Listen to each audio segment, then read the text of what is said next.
donc la question à présent du ou des secteurs industriels à favoriser pour aller vers une économie positive. Ça, c'est le point de départ d'un débat.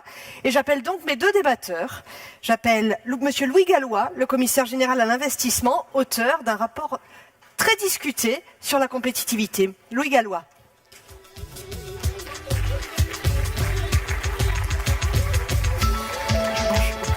Je vous mets tout au bout. Et Madame Geneviève Boucher, docteur en sciences des organisations, spécialiste du management de l'innovation et de son financement. Geneviève Boucher. La question qui nous occupe, la question de ce matin, si vous voulez bien, c'est la réindustrialisation est-elle nécessaire? La réindustrialisation est-elle nécessaire? Quelle industrie voulons-nous dans cette nouvelle économie? Geneviève Boucher, on va démarrer avec vous.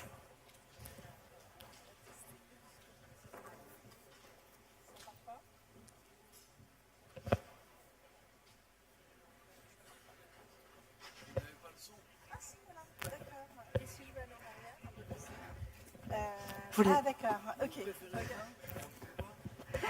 En fait, elles sont devant. Je laisse ce dont j'ai besoin. Je pense que la réindustrialisation, faut-il réindustrialiser? Je crois qu'il n'y a pas de débat là-dessus. Enfin bon, on va voir. Moi, je vais plutôt vous dire, essayons de nous poser la question de quelle industrialisation nous voulons et pour quel contexte. L'industrie, c'est le 19e siècle. Elle se développe parce que des décideurs, essentiellement des financiers, ont fini par se dire que la technologie pourrait être plus profitable que les guerres menées par les rois. Et donc, je crois qu'ils ont réussi parce que notre forme de pensée est complètement imprimée par les contraintes de l'industrie, et on va le voir un petit peu plus loin. Pour mobiliser toutes les énergies, à l'époque, ils avaient lancé un slogan qui était « Le bien-être pour tous grâce au progrès technique ». Mais les jeunes, le bien-être... ils prennent ça pour acquis. Hein. Ce qu'ils veulent, c'est s'épanouir. D'ailleurs, ils n'hésitent pas à aller s'installer dans les pays qui vont être les plus prometteurs pour eux, en termes d'épanouissement, pour eux et pour leurs enfants. Et donc, les nations, maintenant, se retrouvent avec une forme de compétitivité un petit peu nouvelle, qu'on appelle l'attractivité. Les jeunes, alors les générations montantes, hein, quand je dis les jeunes, c'est assez vaste. Hein. Ils ont un comportement de consommateur qui est très différent. Ils veulent plus posséder tout et n'importe quoi. Ils veulent pouvoir disposer de ce dont ils ont besoin au moment où ils en ont besoin. Et cette façon de consommer va avoir un impact considérable sur l'industrie telle que nous l'avons développée jusqu'à maintenant. Je vous laisse imaginer ce que c'est l'industrie de Bosch avec ses perceuses. Hein, si au lieu de mettre une perceuse dans chaque ménage, on met des perceuses à louer, c'est plus les mêmes perceuses et c'est plus les mêmes volumes. Il y a un autre changement qui va jouer un rôle extrêmement important. C'est que avec la mondialisation, nous allons connaître une phase nouvelle de la mondialisation où seules les matières premières et les produits d'exception vont être échangés. Donc, produits d'exception, il faut des talents et beaucoup de savoir. La guerre des talents est ouverte. Et d'ailleurs, l'innovation, tiens, mais ça a changé. L'innovation, elle se gère plus du tout comme elle s'est gérée au 19e siècle. Au 19e siècle, c'était les grands sujets, l'électricité, les médicaments, les engrais, etc. Au 20e siècle, ça a été plutôt la finance et le marketing. Au 21e siècle, c'est des projets improbables qui rassemblent des disciplines qui ne savaient même pas qu'elles pouvaient se parler et elles interviennent sur des projets relativement courts avec des probabilités de succès relativement faibles, mais à elles toutes, elles finissent par faire des progrès considérables.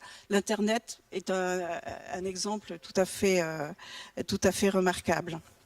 Eh bien, actuellement, nos institutions en forme de pyramide et notre système d'entreprise, également en forme de pyramide, a beaucoup de mal à soutenir ce type d'innovation et ne sait pas le financer.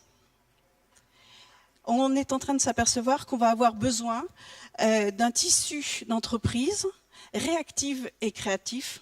Alors c'est le tissu qui est créatif et réactif, hein, mais il est composé d'entreprises qui sont elles-mêmes créatives et réactives, et donc des entreprises à la taille beaucoup plus petite, à la durée de vie beaucoup plus petite, et fortement enracinées dans la culture locale et la culture métier. En gros, la logique devient une entreprise créée autour d'un héros qui a apporté une idée originale.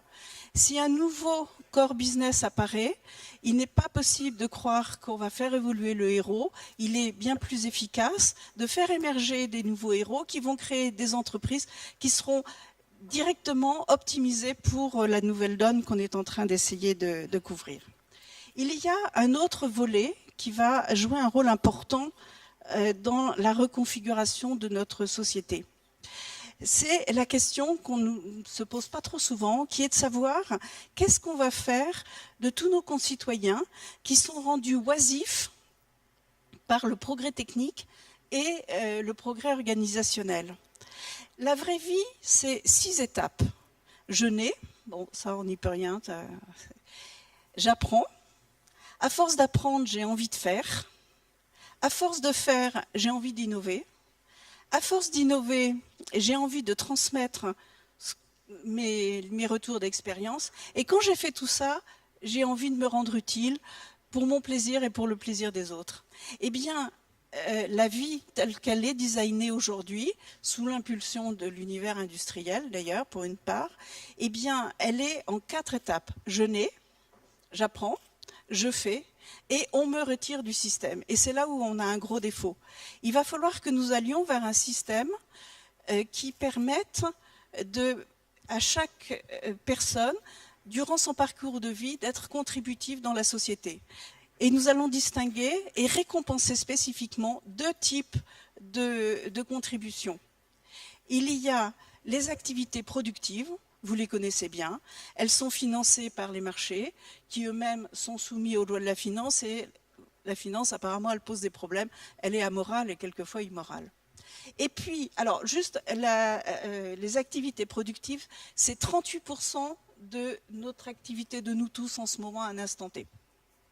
Et ensuite, il y a les activités dites contributives. Eh bien, les activités contributives, c'est celles qui permettent de travailler l'attractivité et la pérennité de la réactivité de la nation sur le long terme. Dans les activités contributives, on va trouver tout ce qui est culturel, social, politique, spirituel, etc., etc.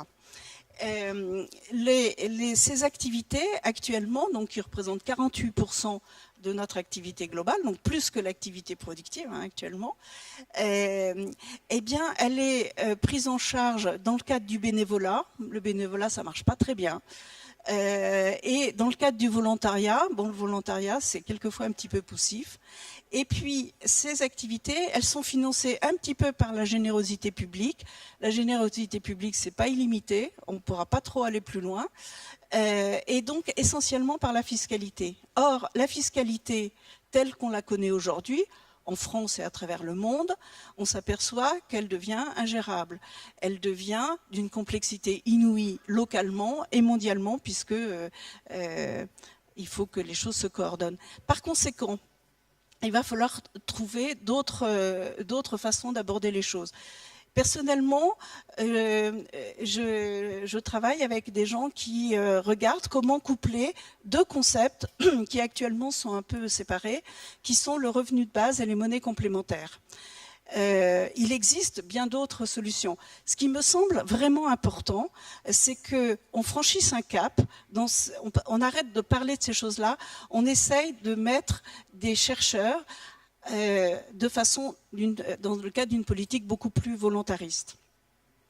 D'une façon générale, je pense que il faut que nous repensions notre façon de percevoir l'industrie, mais dans un contexte qui soit éclairé par tous ces changements extrêmement importants. Et encore, je vous ai fait qu'un tout petit assortiment.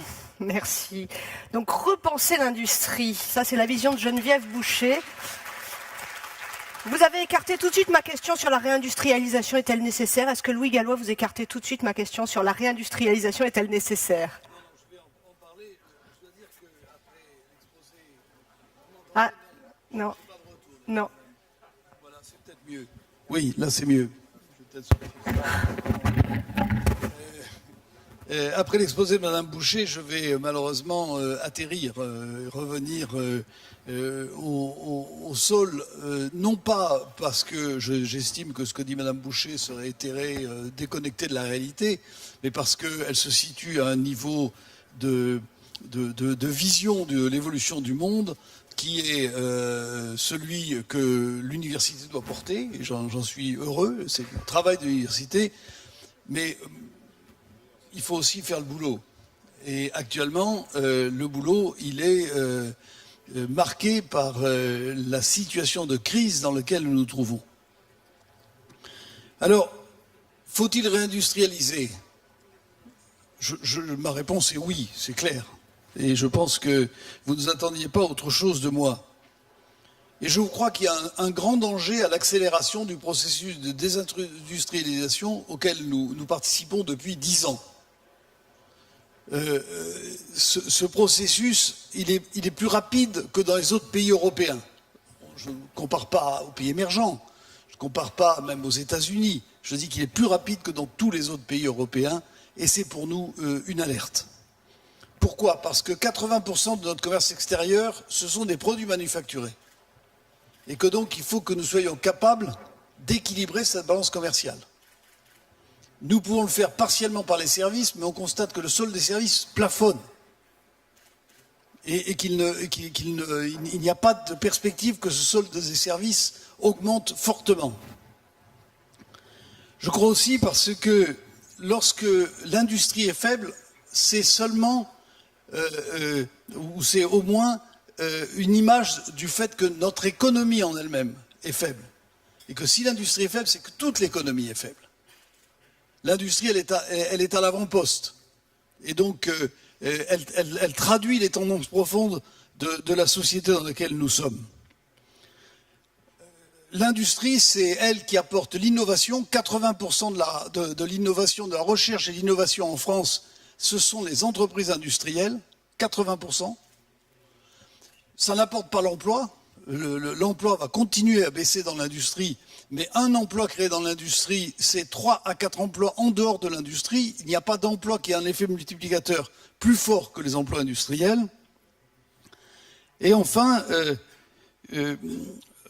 l'industrie, c'est elle qui apporte les gains de productivité dont nous avons besoin pour élever notre niveau de croissance. Je lisais ce matin l'article de Patrick Artus qui nous promet 1% de croissance jusqu'à la fin de la décennie, avec 4 millions de chômeurs. Je pense qu'on ne peut pas rester dans une situation comme celle-là.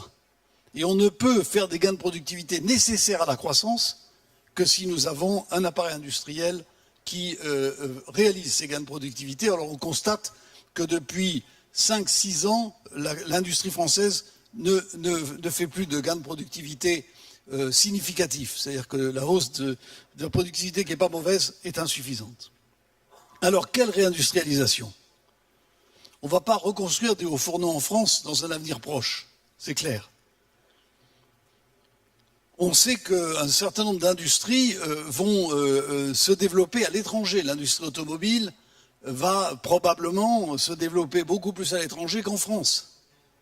Parce qu'il faut aller vers les marchés, parce qu'il y a des problèmes de coûts, et on voit bien que les grands groupes français n'investissent plus en France, ou n'investissent que peu en France, ils investissent essentiellement à l'étranger.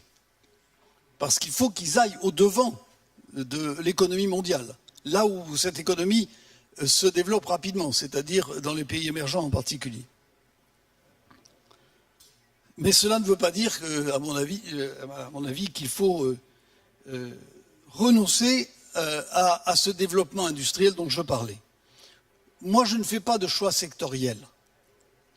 Vous avez dans tous les domaines des entreprises qui sont capables d'innover, de créer, d'acquérir les techniques les plus pointues et de performer au niveau mondial. Vous avez une entreprise comme Tuan, que vous ne connaissez peut-être pas, qui fait des textiles sanitaires et pour la santé. Cette entreprise est installée à Saint-Étienne, c'est une réussite absolument remarquable dans le textile. Parce qu'elle, justement, elle apporte de la technologie. On met maintenant de l'informatique et de l'électronique dans les bandages. Et je pense que ceci doit nous conforter dans l'idée qu'il ne faut pas condamner des secteurs. Je ne suis pas évidemment pour l'industrie du passé, mais il ne faut pas condamner des secteurs. Alors, où faut-il investir? Où faut-il aller? Il faut d'abord aller vers les technologies génériques et le numérique. C'est absolument clair. Et il faut le faire en soutenant les initiatives extrêmement nombreuses en France de création de start-up. Nous sommes un pays qui crée énormément de start-up, plus que l'Allemagne. Mais nous sommes incapables de les faire grandir. Nous avons un véritable problème. D'ailleurs, nous en parlions avec Madame Boucher dans la salle avant.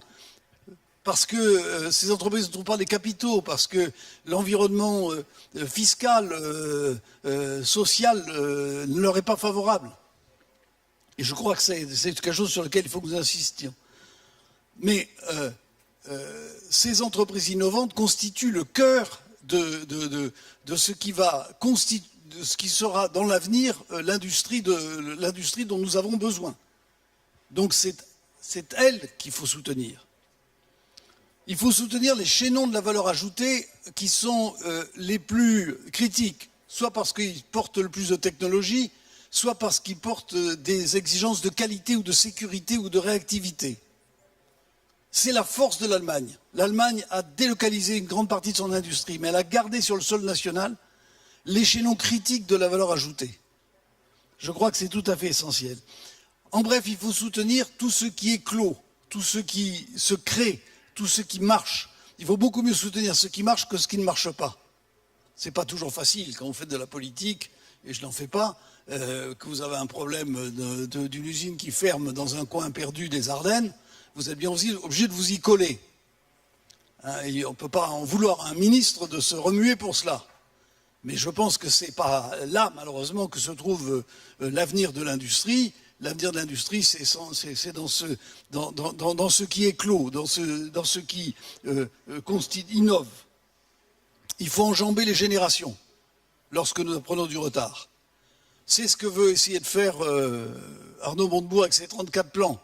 Il y en a peut-être trop, mais je pense que l'idée n'est pas mauvaise d'essayer de mobiliser tous les acteurs, la recherche, l'industrie, pour enjamber des technologies que nous n'avons pas été capables de maîtriser. On va au stade suivant. Voilà, et ben c'est tout ce que font en particulier les investissements d'avenir dont j'ai la charge. Vous savez, ce grand emprunt de 35 milliards. 28 sont déjà investis. Nous venons d'être rechargés de 12 milliards. Eh bien, c'est exactement ce que nous essayons de faire, c'est-à-dire de porter la France de demain, de porter la croissance de demain qui sera, encore une fois, fondée sur l'innovation, la qualité, la productivité. Et c'est cela, cette industrie, elle n'aura pas une taille gigantesque. On ne va pas revenir avec une industrie qui fait 30% du PNB comme dans le passé. Mais c'est elle qui va servir de levain pour l'ensemble de l'économie. Merci. Louis Gallois, merci. J'ai l'impression que finalement vous arrivez à tomber d'accord, alors que dans les coulisses c'était c'était peut-être un peu différent. Vous tombez d'accord sur le fait que réindustrialiser, mais c'est une nouvelle industrie qu'il faut soutenir. Geneviève Boucher, n'est-ce pas? Peut-être juste une question avant de vous quitter. Est-ce que vous voyez que l'industrie peut prendre ce tournant d'une industrie positive qui voit à long terme pour les hommes, pour l'environnement? Est-ce que vous constatez sur le terrain que c'est ce qui se passe? Peut-être Louis Gallois. Moi, je me réjouis d'une chose dans l'économie positive. c'est que on enjambe le court terme. Nous sommes constamment ramenés par les marchés, par les urgences de la crise, par les médias, excusez-moi, sur le court terme. Moi, j'ai été frappé. Le gouvernement fait un programme de compétitivité le 6 novembre 2012. On peut en penser ce qu'on veut. Mais dès janvier 2013, on me demandait quels étaient les résultats. Il est évident que les résultats, on les verra dans 5-10 ans. Et je pense que nous projeter dans le long terme, alors que nous sommes constamment tirés vers le court terme, ça c'est positif. C'est pour ça que il faut jouer le long terme. Il ne faut pas avoir peur d'avoir des projets. Il ne faut pas avoir peur d'avoir une stratégie. Il ne faut pas avoir peur de montrer le cap. Il ne faut même pas avoir peur d'avoir des plans. Dès lors qu'on fait ça avec modération. Parce que c'est ça qui nous projette devant. Madame Boucher, le dernier mot. Et pour vous? Le message que j'ai essayé de faire passer, je ne sais pas si j'y suis arrivée, c'est que on sort du XXe siècle avec une culture économique et sociale excessivement imprimée de la logique industrielle, alors que tout à l'heure je vous parlais de 48% de l'activité humaine est dans les activités productives et donc pas exclusivement d'ailleurs industrielles, et 48% dans le développement du terreau qui fait notre richesse sur le long terme. Il va falloir que nous nous dotions d'instruments pour faire face à cette situation. Le système que nous avons, il a fait merveille, et je comprends qu'on ait un petit peu peur de le lâcher, il a fait merveille pour nous amener du 19e au 20e siècle. Mais là, maintenant, il s'agit de passer du 20e au 21e siècle. Il faut lancer des travaux de recherche, il faut oser, il faut pousser des modes de financement nouveaux comme le crowdfunding, on en parlait tout à l'heure, il faut pousser des instruments socio-économiques comme le revenu de base, les monnaies complémentaires, innover. Rien ne se fera sans audace. On est à un basculement sociétal, on n'est pas en crise. Geneviève Boucher, non Geneviève Boucher, Louis Gallois, merci.